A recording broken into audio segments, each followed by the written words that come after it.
Let's learn how you can find someone's location by their phone number. I will show you this tutorial on iPhone, but you can follow up with any other device you want. So without any delay, let us start by opening our browser. I will use Safari, but you can use Google or whatever you have. So when you are there, go to search and type in Truecaller,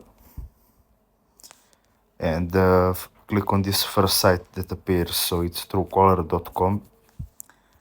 Once you're here, click on this search phone number and select country caller code you want. You can press here, and there is every country possible, so you can select any country you are in and type in phone number. I will type in phone number that I don't use. So